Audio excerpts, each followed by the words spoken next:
केसिया झरत प्रभु आई गईनी चला धनिया हमरा घरे हाथवा पकड़ी प्रभु आई गईनी चला धनिया हमारा घरवा है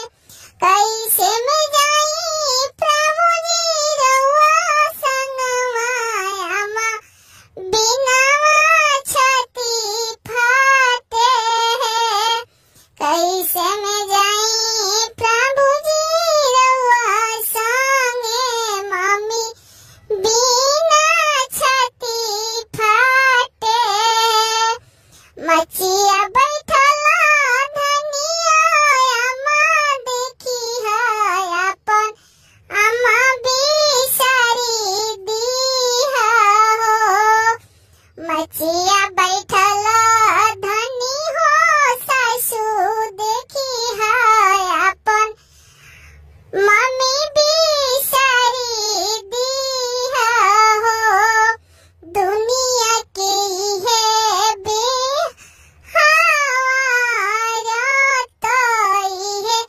रीति रिवाज धनिया हो मचिया बैठल धनी हो पापा देखी है अपन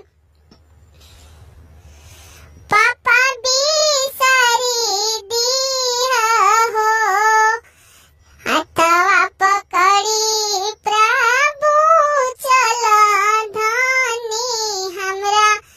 संगे हमरा घरे हो कैसे में जाई प्रभु जी रउआ संगवा पापा बिना छती फाटे हो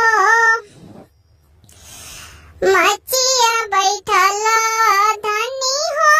पापा देखी है अपन पापा बिसारी दीहा हो मचिया बैठल धनी हो ससुर देखी है अपन पापा बिसारी दीहा हो आटही कटा के का कहिया झारेली बेटी लमी केसिया हो केसिया झरई प्रभु आई गईले चला धनिया हमरा घरे हो कैसे में चली प्रभु रउआ संगवा भाभी बिना छती फाटे हो मचिया मोहल पैसल धनी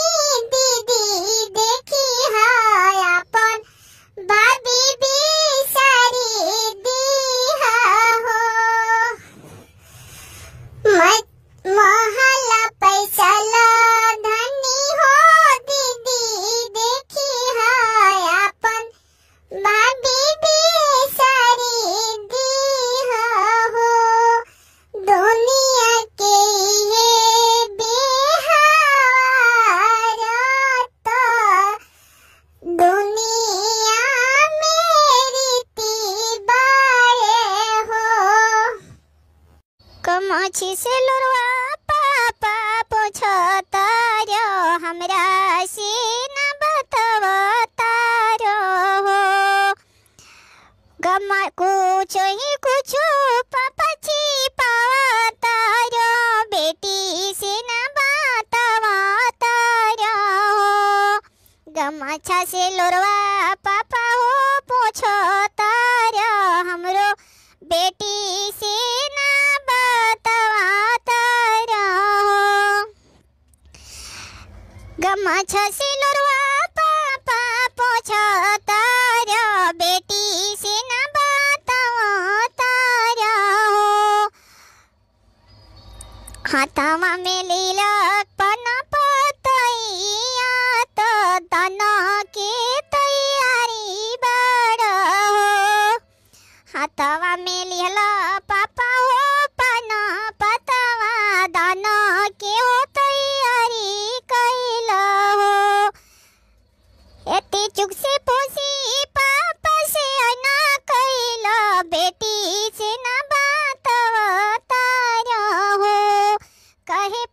गमाछा से पूछो तारा हमरो